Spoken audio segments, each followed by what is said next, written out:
Good evening, Greg Countryman's Diary. Tonight we're joined by a TV personality, a former teacher, RFD, big game hunter. The list is very substantial, isn't it, Diggory? Quite long, yes. Excuse me. So please explain to our listeners how a teacher becomes a gun dealer and a big game hunter, please. Well, guns came first, really. When I was a kid, I grew up in a country area out in rural South Shropshire near Ludlow, and not far from where I live now. My father always had guns, more of a collector than a shooter. He used to shoot on Boxing Day with the local Lord of the Manor, and that was about it. But he had guns around. He was in the army when I was a kid. And I was just always interested in guns and always pretended I had guns when I was a kid.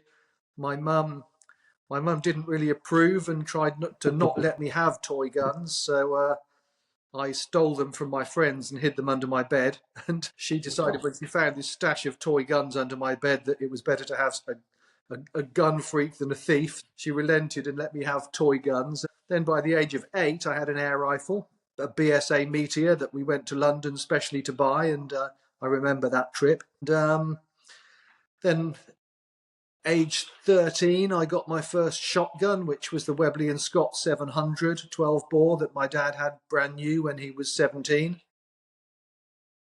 And then I started to learn to shoot things that were moving rather than standing still. And I used to run around with the gamekeeper and trap squirrels and shoot, roost shoot and shoot rabbits and do ferreting and all the sorts of things that country kids do.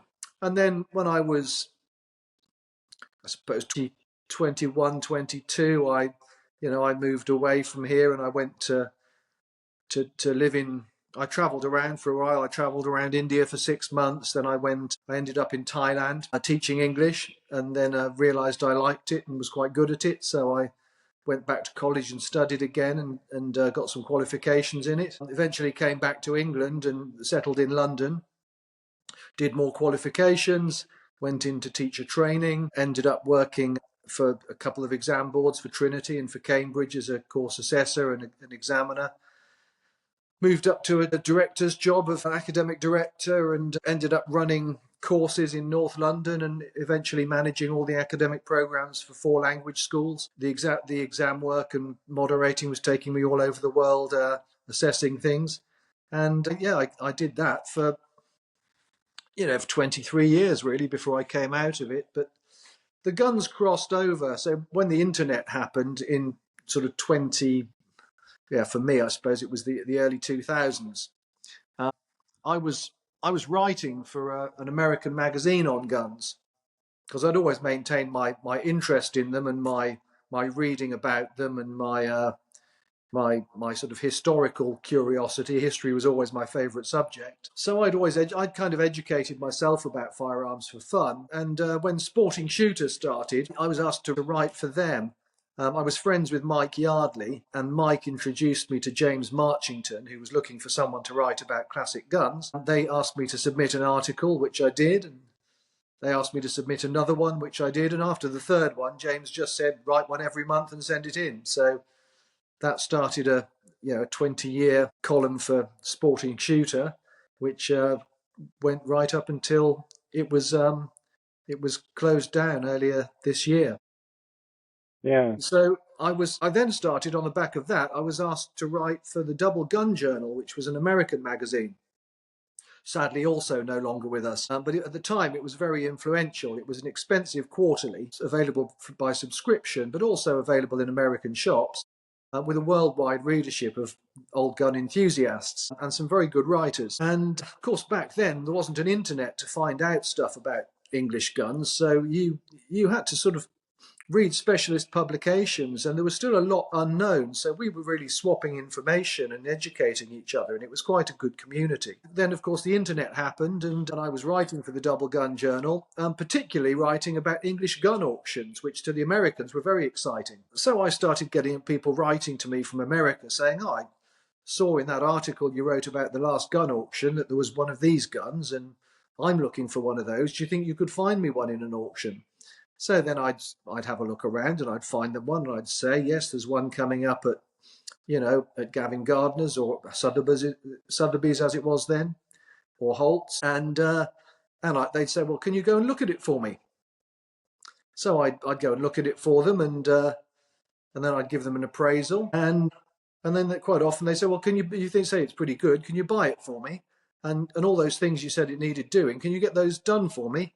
And can you send it to America for me? So all those things started happening. And so before I knew it, I'd got the beginnings of a business there. So in about 2003, I put the whole thing together into a website, Right here. which was really designed just as a hub to suck in all this stuff and organise it. And before I knew it, I was doing 20 gun reports an auction, buying guns for Americans, restoring them, helping them get them shipped out. And so a business sort of built itself around that. And there came a tipping point, I suppose, when I found that this new business was getting in the way of my ability to do my old business with my, you know, full heart. So Yeah.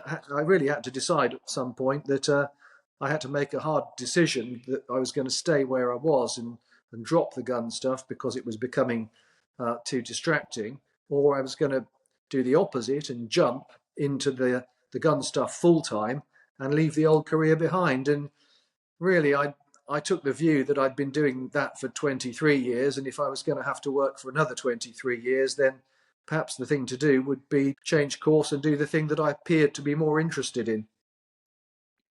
Fair enough. It was probably you that failed my English when I was at school all those years ago. Did you serve a lot of F's for English? Say again? Did you serve a lot of F's for English?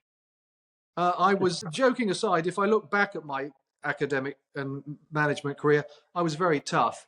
I was probably, if I was doing it now, I would probably be a little bit more human. I was very focused on quality, which is something I've always had a bit of a tendency to do, and I think that's probably what makes me good at what I do with the guns, because I'm very detail orientated and very quality focused, and I don't let bad work go unnoticed. And I was the same when I was running the academic and management side of it. So I ran a tight ship. I had a very good school. I had a very good team of teachers, and the standards of the courses I ran were really high. It was, looking back on it, I think perhaps I'd have been a little bit, nowadays I'm a little bit softer than I was back in the day. That may just be age mellowing me. I keep getting reprimanded by Mr. Doe of my poor English. I said I'm a country boy. He said I'm a gypsy. And I'm like, yeah, but you're more intelligent than I bloody am. I spent my school day staring out the window going, I know that field. Oh, there's something over there. Oh, there's a buzzard flying today. Stuff the Well, I books. sympathise with that. I was, funnily enough, at school, I was very, very good at the subjects I liked and utterly awful at the subjects I didn't like. I didn't have very much of a halfway house. And it wasn't really until I was in my sort of late 20s that I really went back and found that it was time. It appeared to me that life wasn't going anywhere very good if I didn't get my act together and get some proper qualifications.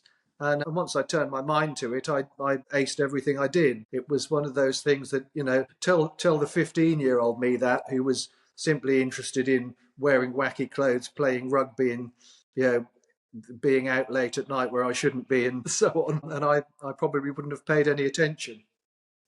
No. So, this website you started, does it have a name? Sorry, I didn't catch that. Try again. Your website you created, does it have a name? Yeah, Vintage Guns. Vintage Guns was a company name that came up. It was available, so I just went with that, and I opened a company. I registered it as a limited company, so I run Vintage Guns Limited, and the website is called Vintage Guns. It does what it says on the tin, as the advert says. Ideal. Now, in season 1, we had a chat with J. Allen Smith. You probably know, big American hunter. And his favourite pastime is hunting the old buffaloes out in Africa. And he loves his double barrel guns. I think he's got a 350 and a 500. That's the sort of thing in your catalogue, along with like old hammer guns, I believe, and several other different things. Yeah, double, basically anything pre-World War II, post 1860. So we don't have much to do with pinfires and muzzle loaders, but anything of the sort of mid to late Victorian era and the Edwardian era, those would be our key things. And that, of course, covers black powder double rifles and shotguns, and then post cordite stuff leading right up to World War II. So yeah, nitro expresses and all those sorts of things which people were hunting in Africa with in the golden days of African safari. The out of Africa sort of period, Yeah. which of course people still use, and those firearms have found a renewed interest in the modern era, and people still hunt in Africa with them. Jim Corbett, I've just been reading some of his books online. Absolutely fantastic out in India, tracking leopards and tigers. And one of my favourite books is Lions of Savo. Patterson, yeah. Yeah. And it's all that era stuff. And you look these days and think, nothing's changed in 150 years, really, has it? Well, of course, what has changed is the human animal conflict has become more pronounced. I mean, back in those days, of course, the managers of Savo period, the African animals were considered vermin. I mean, they were trying to tame Africa and trying to, I suppose they had views of it becoming pastoralized like Europe, and all these African animals were considered a hindrance to that sort of civilization. So they were exterminating them as quickly as they could in many cases, Yeah. and there was very little conservation going on. It was really only when certain hunters started to notice that the animals that seemed to be an inexhaustible supply only 20 or 30 years earlier were in danger of being wiped out, and that's when prominent hunters started to become conservationists and tell the world that we needed to put some of these areas aside, and allow the animals to live their natural lives in them without too much interference, in case otherwise we would lose them in very Yeah. short time.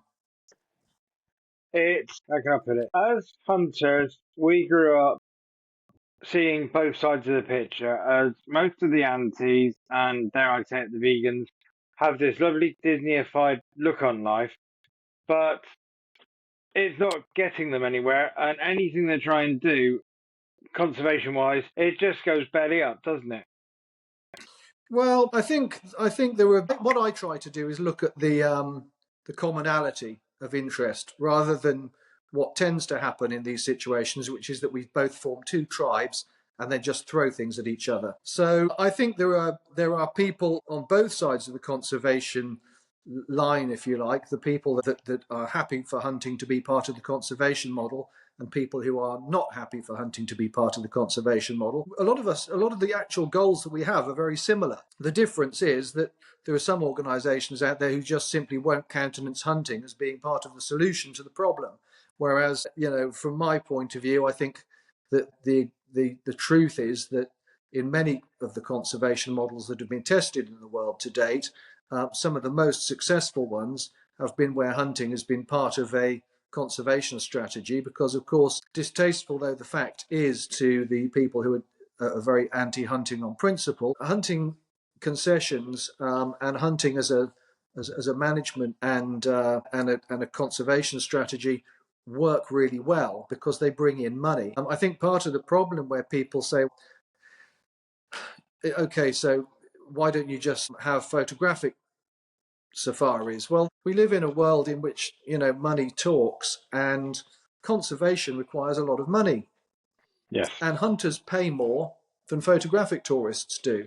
So if you've got one hunter paying 10 times, sometimes or 20 times what a photographic tourist is prepared to pay, you then have a much lower carbon footprint from hunting, because you only need one person to travel to Africa to produce the same amount of money to go into that conservation program. In terms of the disturbance to the ground in wild places, instead of having multiple Land Rovers driving round and round in circles trying to get photographs of some poor cheetah eating something and scaring it off its food, you've got two people walking on foot quietly through the bush, seeking an old animal to shoot, and really not disturbing either the ground or the water or the flora and fauna in any way other than the one old animal that they're there to shoot.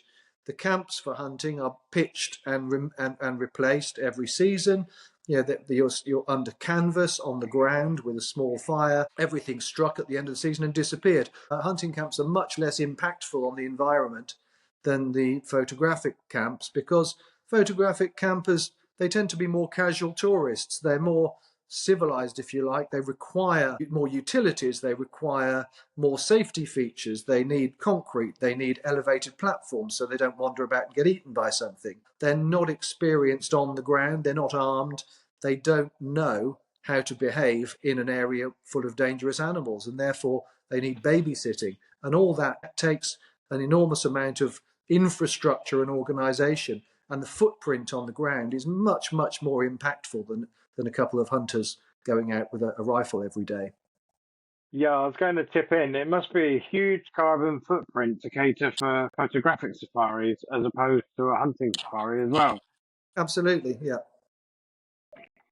I shared some footage on my group, Countryman's Diary, during the week, and a guy had somehow, I don't know where it was, had got off the back of a tourist vehicle and was chased down by not one but four fully grown ostriches. He almost didn't get to the vehicle. Yeah, Africa's dangerous. You only need to slip up in a minor way to get yourself into a lot of trouble. Yes. If it's not the plants trying to kill you, it's the wildlife. That's right. So I'm going to really upset the apple cart. Old guns or new guns for building quality and lastfulness, if that's the right word. Well, old guns have proven themselves. And the fact that I know people, I mean, I went out shooting yesterday, in fact. It's Sunday today, isn't it? Yeah. I went Yeah. out shooting yesterday, and I took my latest acquisition with me, and that was a hammer gun by Thomas Bissell, made in about 1870. And it's in great condition, and I shot my first pheasant with it, and it's lovely, and it's lasted, a very long time. And if it's moderately looked after, there's no reason it won't last the same amount of time again. So, it's perfectly feasible to look at a piece of bench-made English gun making from the middle of the 19th century and say, well, if that's looked after and shot, moderately and has a normal shooting lifetime, it could last for 200 years. So there's the challenge to the modern stuff. Now, how many of the guns that your listeners are shooting today are they confident will still be going bang in 200 years? I don't know, because the way this lead ban's pushing, 3 of my shotguns I own can't use lead, and to Yep. have them proof tested on the fact that they might end up being destroyed anyway at the proof house, I don't want to do it. So it's lead, or I don't go shooting for certain things. It's going to be a tough one. And I definitely Well, can't afford bismuth and stuff like that. My pockets aren't that deep. that's very interesting. Why can't you afford bismuth? Because I looked at the prices and it was like twice the price of a box of cartridges, normal box of cartridges. I'm like, I only go a couple of times a year for shotguns and do a bit of pigeon shooting during the pigeon shooting season. The rest of the time, I use normal rifles for everything. So how many shotgun cartridges do you think you use a year? Previous years, I've used about 3 boxes for the entire year. Low maintenance, mate. 3 boxes of cartridges, 75 cartridges. So basically, if you look at the price of a decent lead cartridge, last time I looked, it was about 46 pence. A decent bismuth cartridge, about £1.10, £1.20. A little bit more than twice the amount. So basically, your 75 cartridges, what's that, 10, 20, £30? So you can't afford another £25 a year on your shooting? Really? Well, I suppose I could, but just in my head, I'm a tight Cornish boy. There you Money's go. money. That's exactly my point. It's in your head. The complaint I hear from shooting men about the price of ammunition makes me retch. When you think about how expensive shooting is as a hobby, the ammunition is still the cheapest thing about it, and it's cheaper now than it's ever been. If you look at how much ammunition cost in the 1920s and 30s and in the Victorian era, it was multiples of what it is now. When a Holland and Holland Royal cost £120, 100 cartridges cost £1. Now, is that like old pound? Yeah. Yeah. Blimey. Didn't know they were that expensive. Learned something new. So if you look at old ammunition prices and you look at what people were shooting, people were spending thousands and thousands of pounds on ammunition. When we read about how the old aristocracy went bankrupt trying to keep up their shooting hobbies, you think that these guys were going to country house shooting parties and shooting 6 days a week and shooting 2,000 bird days. And ammunition, their ammunition bills for some of these guys would have been sort of £8,000 or £9,000 a week. Blimey. Okay, and I take it back. So, and to put it into perspective, let's say, I mean, your shooting habit is quite small for shotguns, but let's say, look at your average bloke that shoots, that does 10 days a year, 200 bird days a year. Well, okay, if he's shooting 200 birds in a line of 10, he's going to be, his average number of shots is going to be what, 20? Yeah, about that. Yeah. Well, if you calculate the averages, you work out an average bird count on a 200. Do it on a 100 bird day. If there are 10 of you in a 100 bird day, each gun is going to shoot 10 birds. Yeah. On average. So at 3 to 1, if it's an average shoot, 3 to 1. So that's 30 cartridges for his day's shooting. So if he's shooting 30 cartridges at current lead prices, that's about 30 quid. Yeah. If he's shooting bismuth, it's 60 quid. But he's probably spent £600 or £800 on that 100 bird day. He's probably driven there in his supercharged Range Rover, burning diesel. He's probably stayed overnight at a pub. He's probably paid for dinner, and he's probably tipped the keeper 50 quid. Probably. So the extra 40 quid in ammunition for that day's shooting is not a deal breaker, in my opinion. When you lay it out like that, no, it's not. It's just, it always sounds more expensive, doesn't it? It does. And you look what birds have cost. I mean, I started booking shooting around here for my shoot parties in 2017. We were paying £38 a bird. Last season, they were £53 a bird. Yeah. So again, the cost of ammunition is going up, but not in relation to the cost of everything else going up. It's still the cheapest thing about the sport we do. So I know it's irksome. I mean, and I'm not. Don't get me wrong. I don't like paying more for my ammunition than anybody else does. But is it an existential threat? Is it something that's going to stop me shooting? No. No. And if I were really worried about it, I mean, fortunately, I can probably afford the ammunition I use.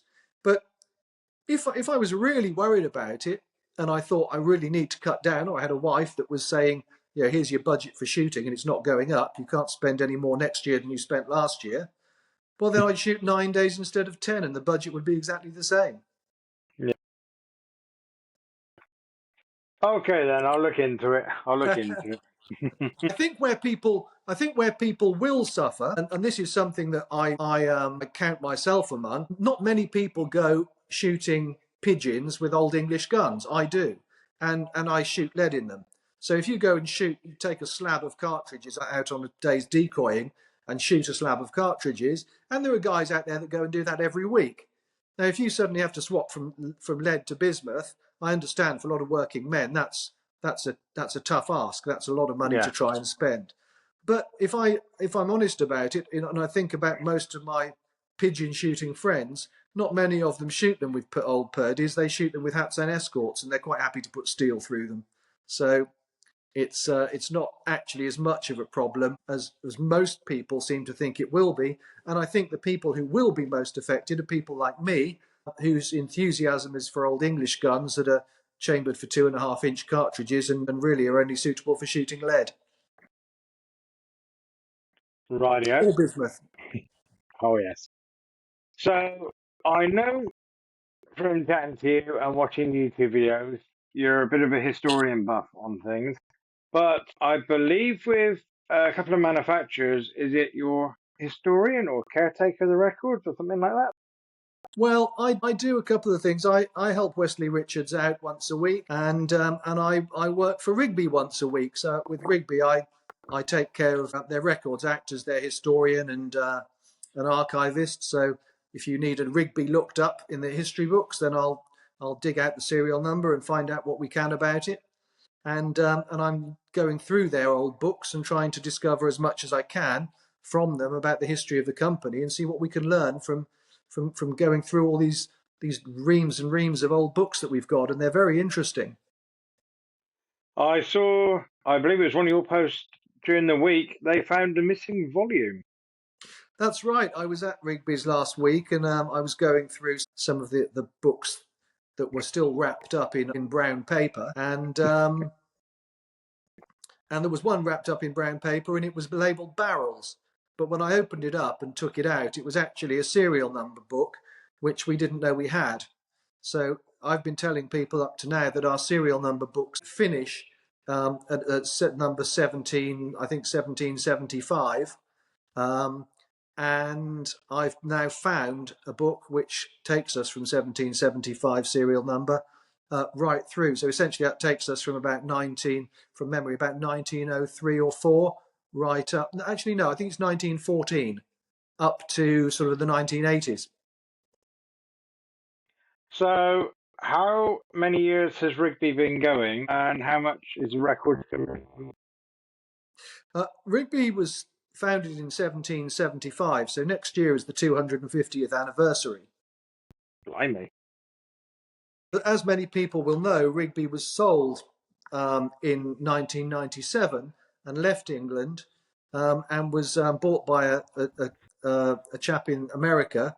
And then they franchised the manufacture and sales or use of the Rigby trademark to a chap in California who produced some really hideous stuff, and really his business practices were certainly very questionable, and he did a lot of damage to the company name and eventually went bust. And the company was then picked up by a group of investors in Dallas who did some great work in re-establishing the international interest in Rigby as a brand and demonstrating that its viability as a rifle maker. They started getting rifles made in England again under the Rigby name by Paul Roberts, who'd previously owned Rigby and certainly understood what they should be like. And then, of course, the Luke and Ortmeyer group, who also owned Blaser and Mauser, bought Rigby and brought it back to London with Mark Newton as the managing director.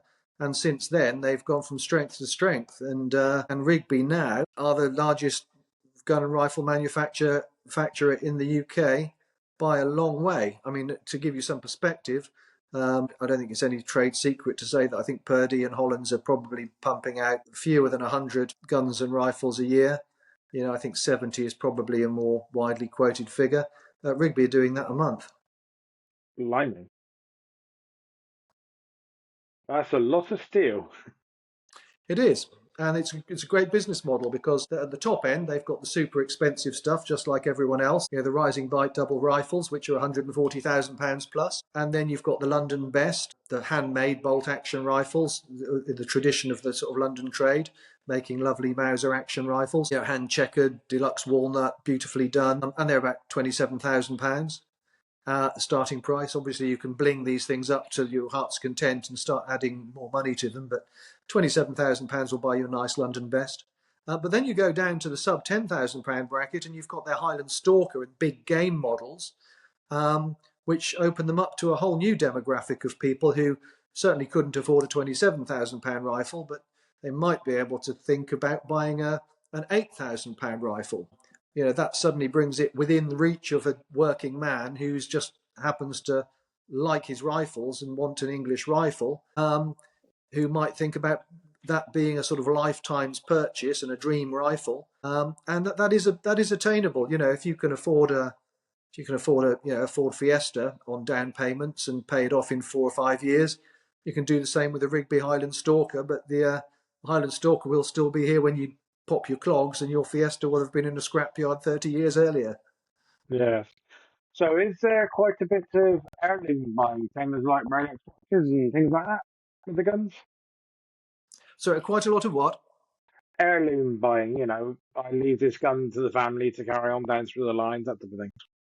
Who knows what's in people's minds when they buy things. I think certainly, yes, there are collectors out there who are building significant collections and building buildings to house them in with a view to some sort of legacy of, firearms collection. I was talking to one of Rigby's prominent customers the other day, and he's building a very, very important collection of personal Rigby rifles that he wants to leave to future generations and has visions of that being the case. So yes, I'm sure there are a lot of people doing that. In terms of the chap that likes deer stalking and has always dreamed of having an English rifle, who's buying a Highland Stalker, whether or not he thinks his son will be interested in having it or not, I don't know. I mean, it's interesting to see how many of our hobbies pass through the generations. I think certainly in the UK, unfortunately, interest in country sports, field sports, firearms is on the decline.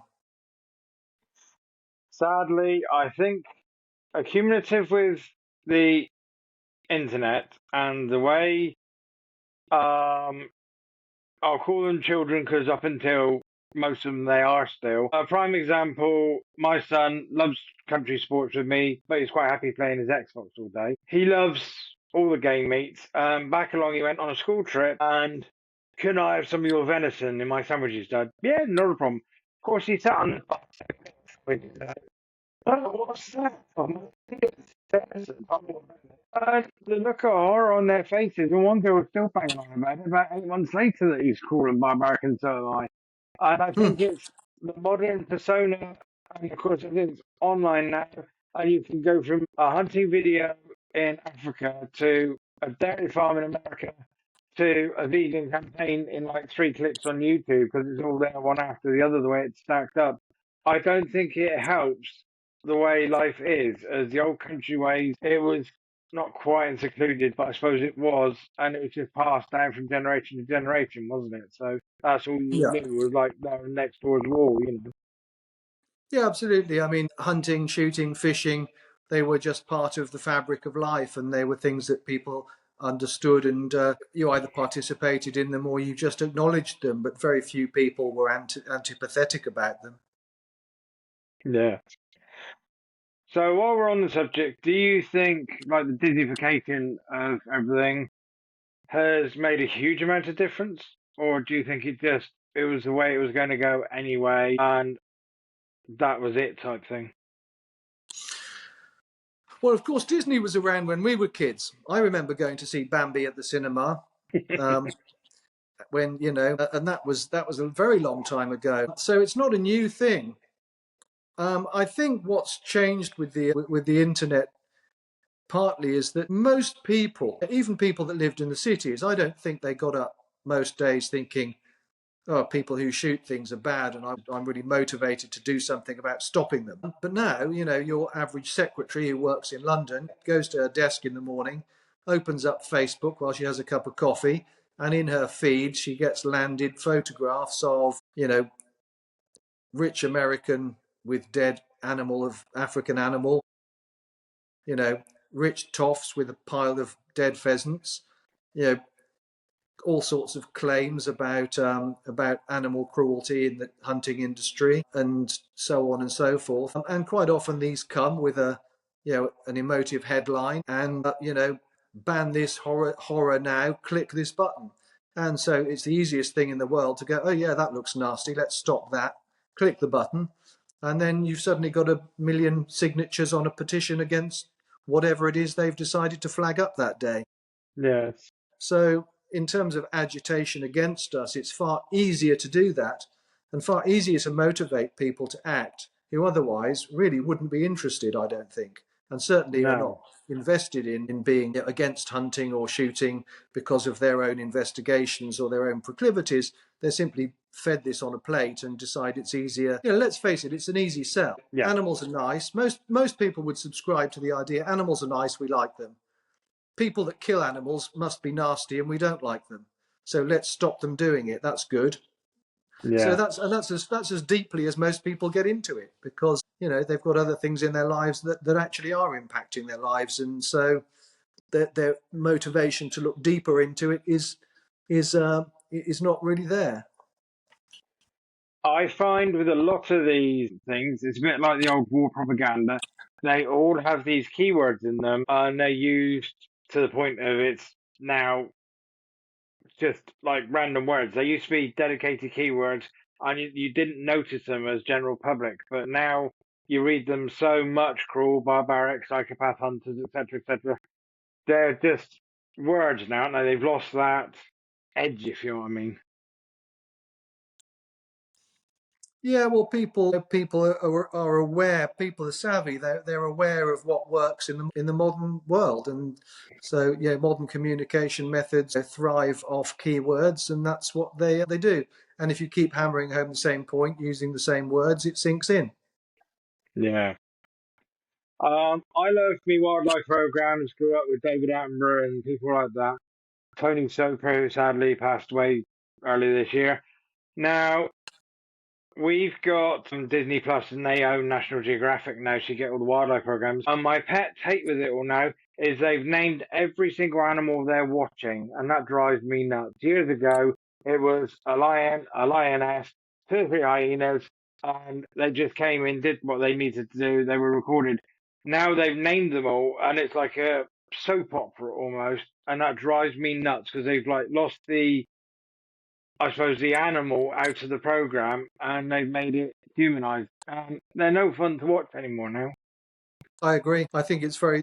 I mean, I was on television a little while back with on one of the breakfast TV programs. I don't know if you remember. There was a walrus that it ended up in a Norwegian sort of boating marina on a fjord, Yeah, and it was in the habit of climbing up on some boats and lounging around, and was causing a bit of a fuss. And the government had said to people, just leave it alone, don't go anywhere near it. But people were all mobbing it. They were trying to swim with it. And this thing, walrus, it's trying to sleep all day because that's what they do. And so it's being bothered all the time, getting grumpy. And these things are massive. It only takes a slight slip of a walrus's body, and some kid's been crushed. They gave this walrus a name. They called it Freya, and it was all over the newspapers. And of course, the Norwegian authorities eventually shot it because they deemed that it was because people were going and bothering it all the time. Eventually, it was going to hurt somebody, and then their first duty of care was to people, even stupid people, as I mentioned on the program at the time. The government can't differentiate its responsibility to people according to their intelligence. So all these people that were going down and against government advice and messing with this walrus still needed protecting, and the protection eventually was that they shot it. yeah, And of course, on the television, they were all going nuts about this. And it was a good example of how a badly managed situation led to a problem animal being shot because that was the only option they felt they had left. And I mentioned at the time that it was actually inconsequential. There are lots of lots of walruses in that area. The population in that wider area is actually pretty healthy, and that's what matters. There are lots of populations in areas of all sorts of animals that are not healthy, yeah, and that's far more important. But what the media does, it will pick a cause celeb, it'll find a particular animal, it'll give it a name, it'll overexpose this and cover it in coverage for a period because it sells newspapers, it gets clicks on the websites, it creates a lot of emotive reaction in the public. Whereas the actual stuff that's really important is far harder to get people to take any interest in or do anything about.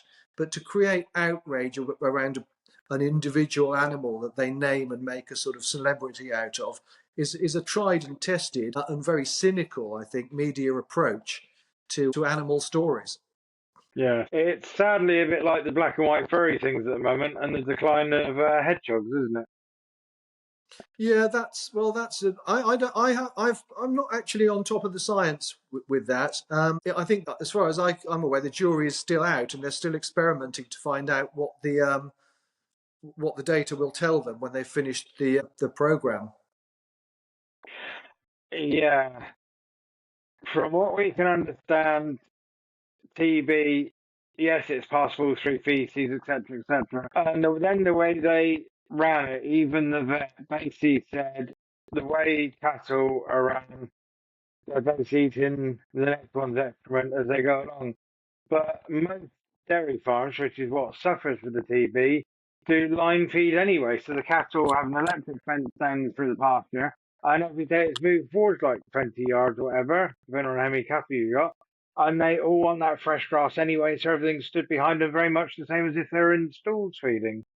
So the chances of them eating yesterday's manure are very, very slim. Yeah, And a well, I lot of, guess, as I say, I guess if the answer was straightforward and obvious, we'd have worked it out a long time ago. But yeah. as I understood the purpose of the badger cull, it was to see if the effect of it would be what they thought it might be, and I'm not sure the answers come back yet. It's one of those things, I suppose. Down here in the West Country, we have lots of badgers, we have lots of deer, we have lots of other wildlife, and we have lots of small dairy farms. Up country, you know yourself, the land up there, you know, Cambridgeshire Way is all arable, and it's miles and miles of nothing but crops. There's no hedges, no nothing. So I don't know. It's, as you said, the jury's still out fully, but while you have celebrities trying to battle a cause that should just be left to scientists to figure out for a minute, and conservationists and everybody that needs to be sorting it, it's never going to be a fair-sided shout, really, is it? Well, I think we have to be aware of what you said there. We do need to let the scientists do their data gathering and assess it and come up with some information that we can then process. I think at the moment, again, as these things are often tribal, people on either side are drawing their own conclusions prematurely. I don't think it helps if either of us do it. So, what's your views on rewilding then, Diggory? I can understand the concept behind it. Like a lot of things, it hasn't come out of nowhere. If you look at intensive industrial agriculture, it's certainly done a lot of damage to the environment, and you can see why there's been a reaction against it, and people looking for an alternative way of using the land. Unfortunately, like a lot of these things, people get the zeal, and they'll take an idea and take it to an extreme. And this is, unfortunately, I think it's a human trait. People think if a little bit of something is good, then a lot of it is even better. And often they let the idea run away with it, rather than looking at each case on its merits and working it out sensibly. And I think I've been looking a little bit at some of the projects in Scotland where they seem to have been planting unsuitable trees on peat bogs, and just making a big mess of it. I think there's underappreciation of some of the less arboreal landscapes that we've got. Grouse moors are often disparaged, but actually grouse moors are very special habitat. Yeah. I think people sometimes overlook the fact that the red grouse only exists in the British Isles. It doesn't exist anywhere else in the world. It can't be bred in captivity with any success. And the populations that we've got, thankfully, we've got in with a suitable surplus of numbers some years. It should be a massive conservation success story. We've got a very fragile bird here in a very fragile ecosystem that we manage extremely well. And anywhere else in the world, that would be considered a massive success. But because our conservation model is based on shooting, a lot of people just can't cope with that. No. But a lot of people don't realise, and some do, some don't. But some years, the gamekeepers up on the moors will go, no, there's not enough this year. A couple of years ago, I believe the numbers weren't high enough. So no grouse shooting this year, or they limited it to very, very few. And it's been like that for a long, long time, but it's never mentioned. All it is, oh, they killed another hawk, or they killed an eagle, or a gamekeeper shot a mini. But the conservation we've been doing up there for hundreds of years, it's hardly ever talked about as a general public, and I don't know why. It should be shouted from the rooftops what they do up there. You're absolutely right in terms of the grouse populations. I think if you own a grouse moor and you shoot 5 years in 10 and get good numbers, you're doing very well. I mean, I was due to shoot grouse in Cumbria this year, and it was cancelled. Fortunately, I did get one day up in North Yorkshire, and that turned out better than we thought it was going to be. And grouse populations, being as localised as they are, they do. In a bad year, you'll have some moors that actually have a surplus of birds. In a good year, you'll have some moors that don't have a shootable surplus. So Yeah. it's very localized, but the grouse are so subject to the vagaries of weather and of course disease that it's a difficult bird to manage. And of course, shooters will take the view that in years when there isn't a shootable surplus, we don't shoot any bird. But the cost of managing that grouse moor for that year remains exactly the same as it was. Yeah. I don't know what it's like up your way, but do you have a lot of migration birds like snipe and stuff like that, and woodcock come through, or? We tend to get a reasonable fall of woodcock towards the end of January up here. We don't get much in the way of snipe. So no, not really. I mean, up where we are, it's mostly pheasants and partridge and ducks. Yeah, but I'm about as far away from the sea as you can get and be in England. So but we're pretty rugged rural landscape here, but it's not the best for wildfowling. We're lucky. We're surrounded by water, and we've got three great moors here. We've got Bodmin, Dartmoor, and Exmoor all in a row. Yeah. It's nice to see them, but I know, I think it was either last year or the year before, they said the woodcock are low this year, so nobody bothered drawing on them. And it's this self-regulation, I think is fantastic. Because I see like American shows and stuff. I follow like, the game wardens and all the hunting out there, and they all have to draw tags every year to shoot everything from their deer for their freezer and everything else. We're fantastic in the fact that we can go out and self-regulate our own industry for meat, isn't it? And We shooting. are very lucky in that respect, and it's very unusual actually. Most countries in the Western world have hunter licensing programs and quotas, on birds. I mean, a lot of places they have a quota on each bird that you shoot. So if you're going duck shooting, you might have a quota of 3 per gun per day. We don't have that here, and also hunter education. It's sort of taken care of by the shooting community. Whereas in places like Germany, you have to sit rigorous exams and get a hunting Yeah, license before you're allowed to go out. So I think, we are, although our firearms ownership is very tightly regulated, our hunting activities are unusually slackly regulated. But yeah, again, the traditions that we have here, I think, speak for themselves. Hunting accidents here are extremely rare. yes, Yeah, the quantities of things like deer that we've got in the country have never been higher.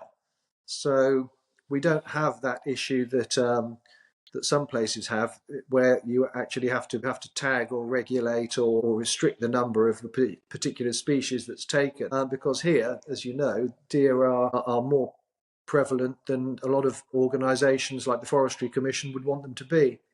yeah.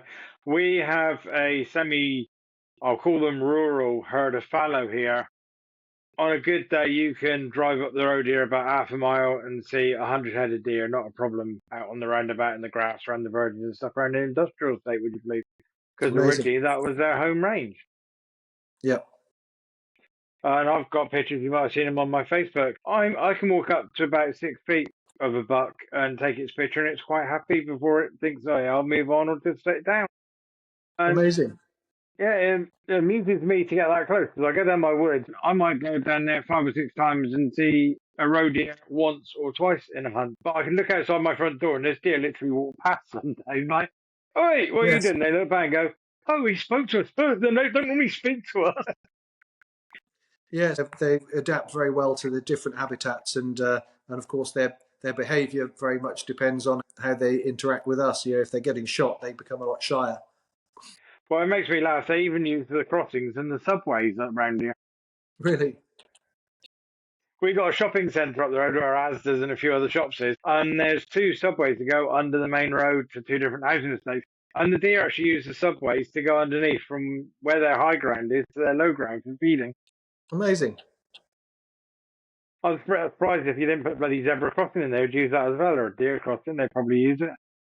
Yeah, And very, very few actually get run over. They're fairly streetwise. Most you get is, I think it's about 3 or 4 a year, and it's normally on those really wet November nights where it's like misty and foggy all at the same time. yeah, And the deer just sort of go, Yeah, there's nothing coming, step out, and of course that's the end of it. Yeah. But there's very, very few casualties between, no, it's about 3 mile run here. They go on the roads, and there's very few casualties.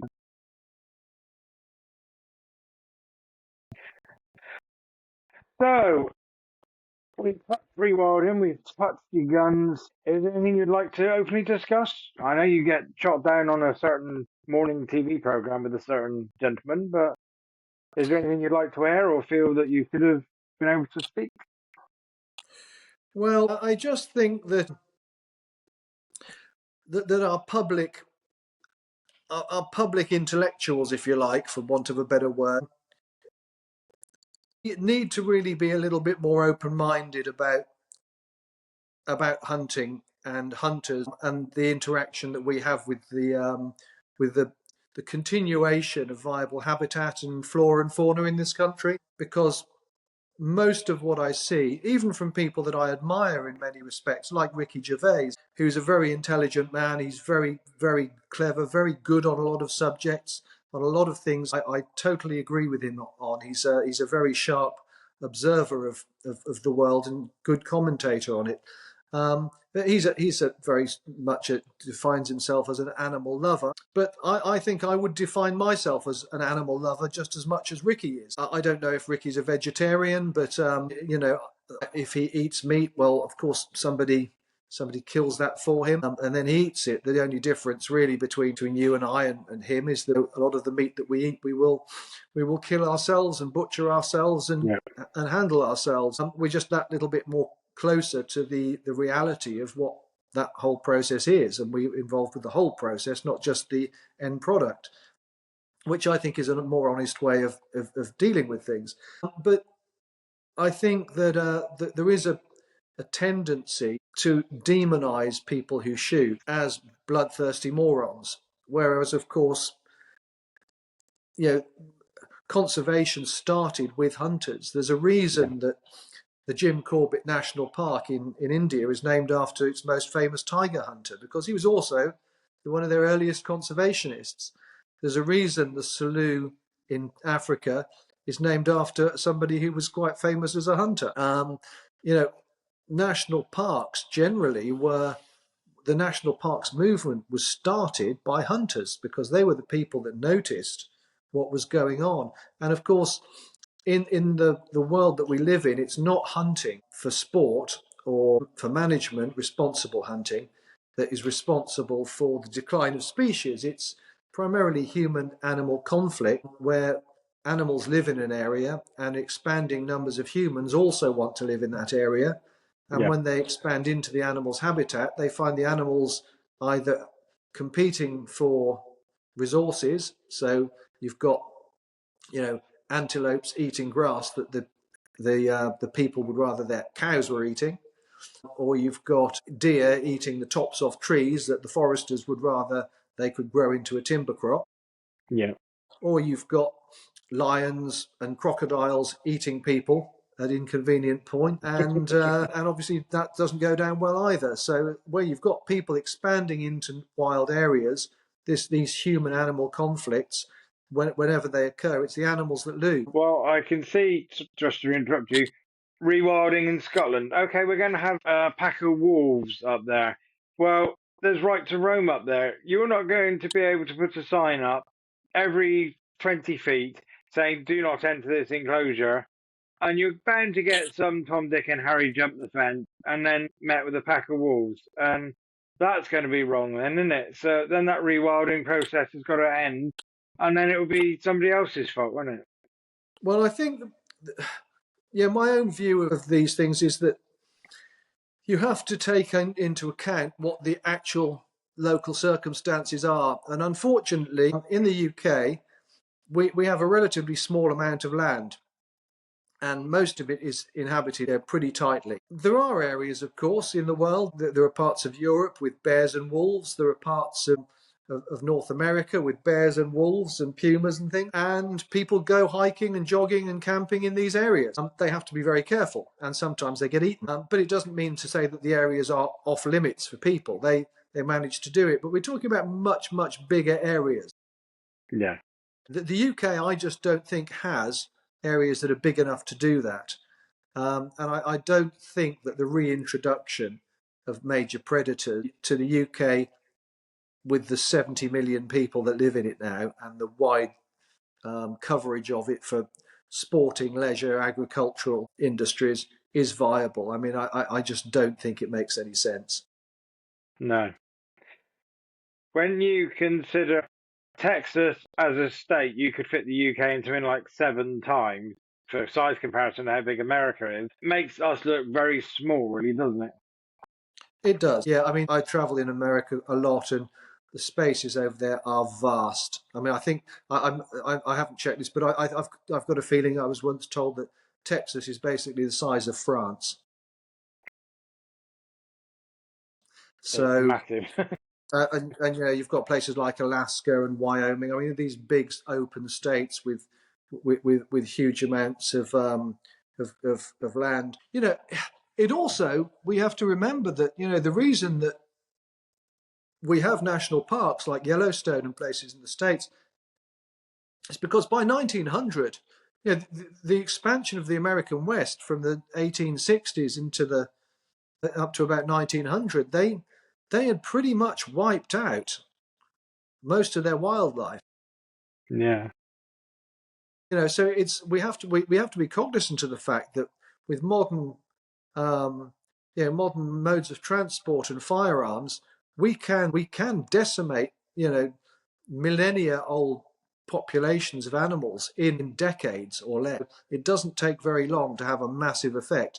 But to the Americans' credit, you know, that they have all those populations, perhaps with the exception of the bison, which obviously was all over the place, they have recovered to a certain extent, but they were shot down to a few hundred animals by the 1900s. Yeah. But everything else, you know, the white-tailed deer, the bear populations and things, the wolves, they have come back, the cougars and things like that.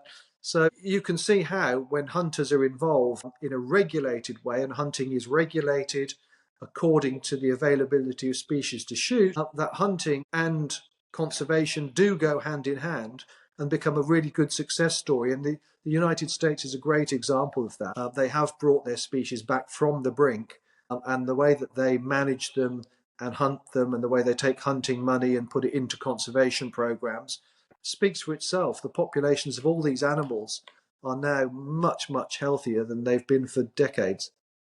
Yeah, and most of it was started by one of the biggest hunters going, Theodore Roosevelt. Absolutely right.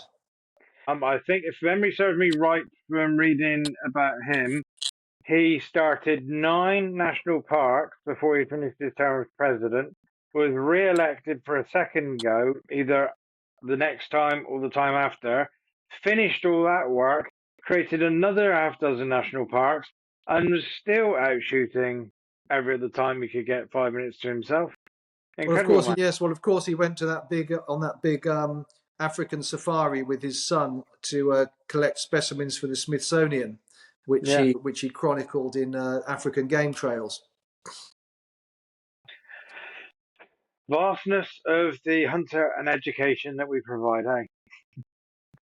Yeah, and you know we are in a tough environment. You know, I think every generation that goes through is less connected with the countryside than the previous one. And don't get me wrong, I think people do go to the countryside, but I think they treat it as a leisure park for people that live in town. Yeah. They expect it to be available for them to play in whenever they want, however they want, and they forget that people live in it and have livelihoods in it and are intimately connected with everything that makes up the countryside in the 21st century. And you know, I unfortunately, it's not necessarily. It sounds counterintuitive to what I was just saying. We do have a lot of people using the countryside now, but not necessarily but certainly not in the way that they did once upon a time, where the use of the countryside was integral with what the countryside was and how it functioned. People now go to the countryside to mountain bike, to climb, to walk, to ramble, to invest, to cycle, to invest their leisure time. But none of those things are anything to do with the running of the countryside. Whereas if you fish or shoot or hunt, and hunting is something I've never done, in terms of fox hunting, you were very much all these activities initially were very much connected with rural life. You Yeah. caught fish because you wanted to eat them. You shot rabbits because you were either protecting the pasture or you wanted to eat them, or both. Yeah. You went out bird hunting because you wanted a bird to put on the table. These are the you hunted foxes because they ate your chickens and you wanted to reduce the population, so fewer of your livestock on which you depended were being predated by foxes.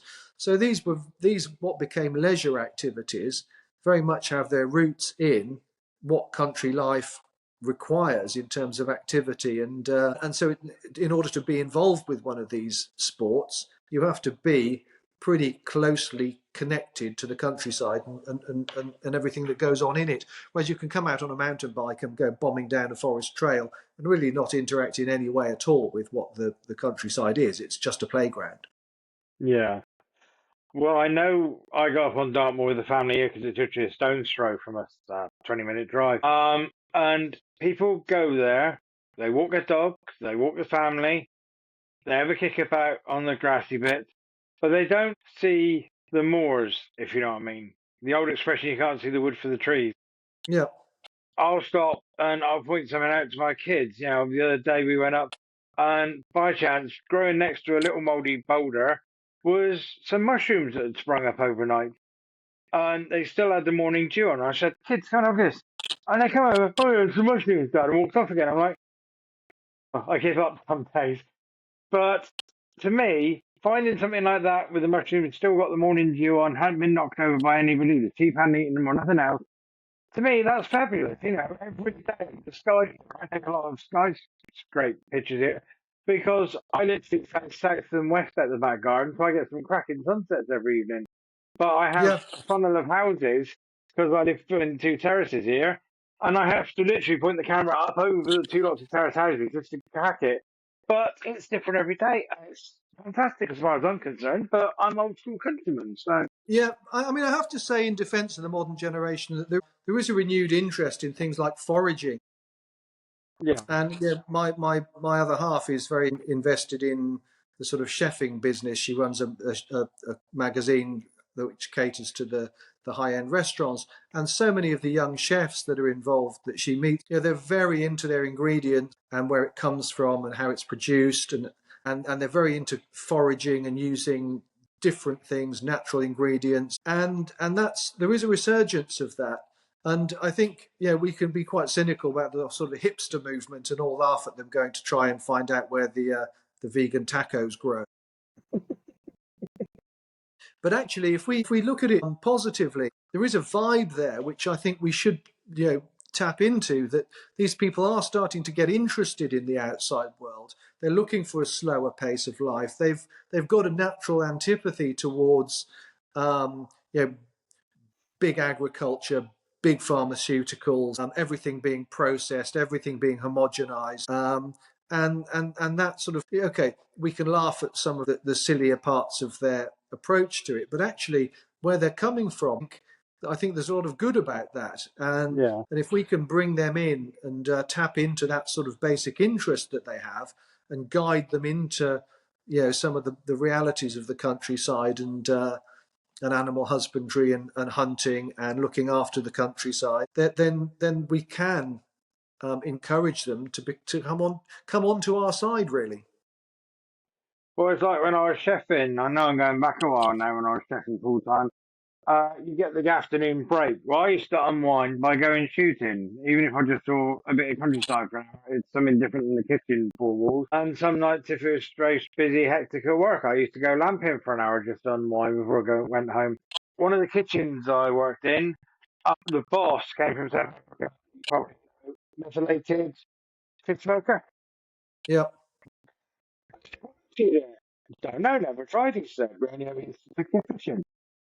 So I used to marinate rabbit joint in wild garlic and herbs in oil, drain them off, and then I smoke them till they're just tender, and then serve them back with a fresh ransom dressing. And even back those days, I'm going back nearly 20 years now, fresh bread, this hot smoked rabbit salad. I was knocking out for £6.95. It cost me the price of going to get rabbit, which was about a penny, something like that, lead Yeah. pellets 3 years ago, and a bit of my time. People used, oh, this is fantastic. Where did you get them from? And they were horrified to find out I used to go and shoot them. But they were loving the meal so much, they just carried on eating. Um, Yeah. I was still one of the only chefs in the late 90s serving veal. But my customers in the country pubs loved it. And things like that. Steak and kidney pie. We used to use all the beer that was left over from the tap changing before they put the cleaners through. And that used to soak the steak for 2 days. And then it was slowly cooked on the stove for a day to give us our steak pie. And Yeah. it's things like that. People loved it. But I think if I'd been in more of like a city gastropub, as they call them now, it wouldn't have worked. It was only the fact I was in country pubs that I got away with doing that type of stuff. Yeah. That's right, and there's a lot of very good chefs doing that sort of thing. And yeah, we have seen a bit of a resurgence of that kind of the slow food movement as it came in a few years ago. It was very much based along those lines. Yes. So, did I hear right? You have written a few books as well as articles.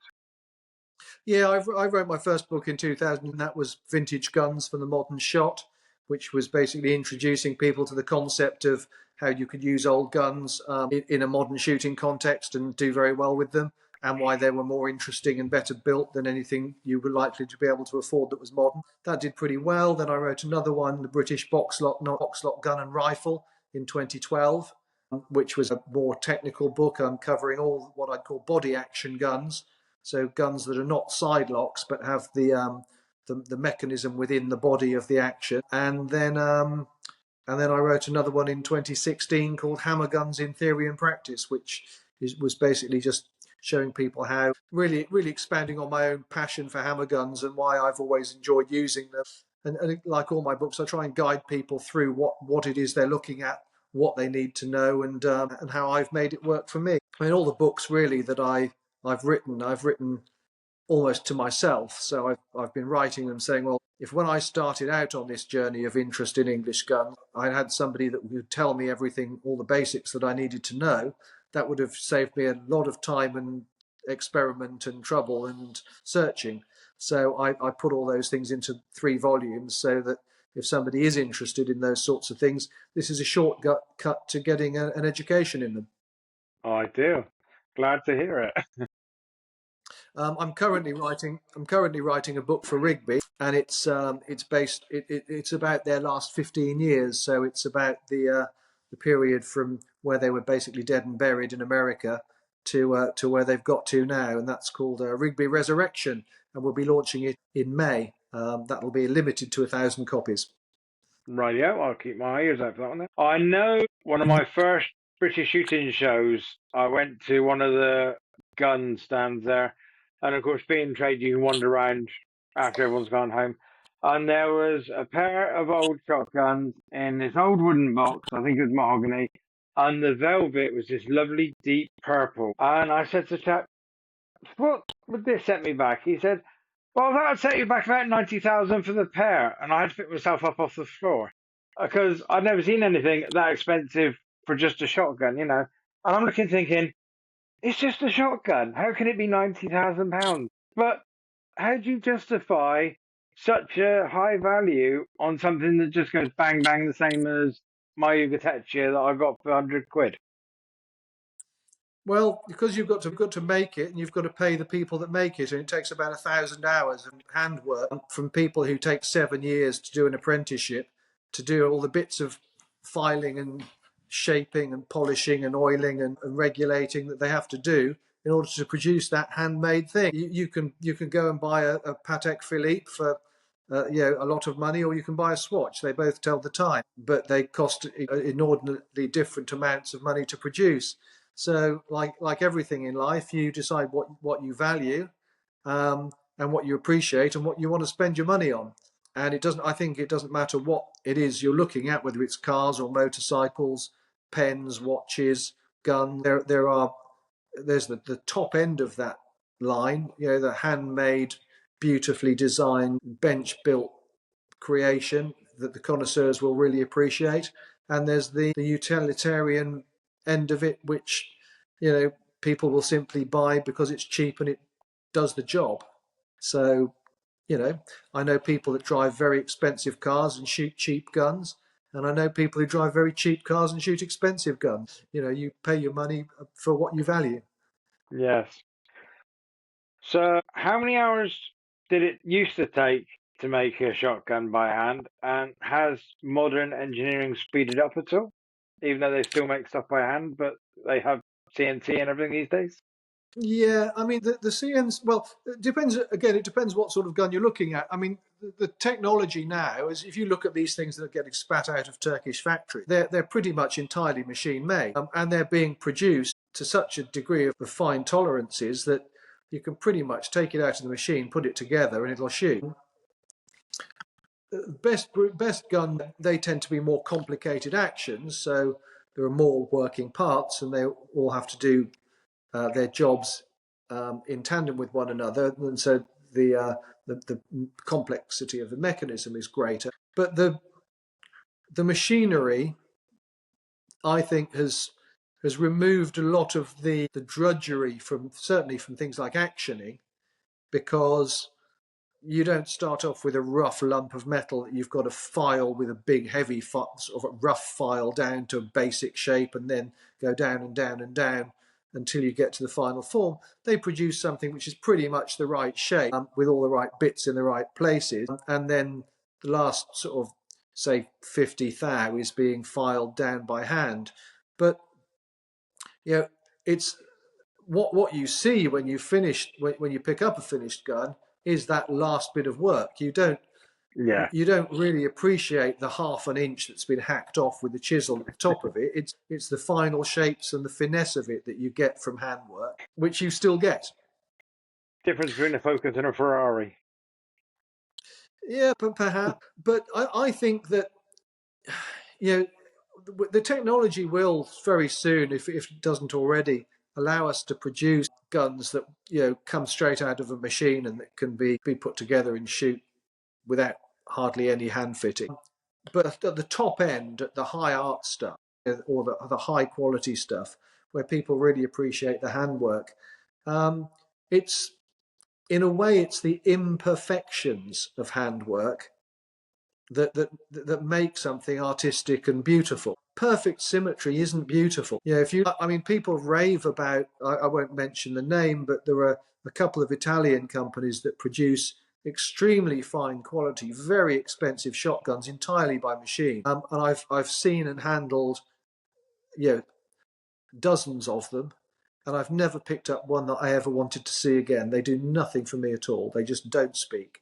Whereas a gun that's been made by hand, by somebody with a file, or by a team of guys with different files and different smoke lamps and different things, that they produce things which are unique, and they produce things which are, if you were to put a computer analysis of them and a scan, they wouldn't be perfect, but they look right and they feel right. You can only get that into an object by putting it through the hands of people that really understand how to make that by hand. It's very difficult to appreciate or to explain to someone that doesn't appreciate it.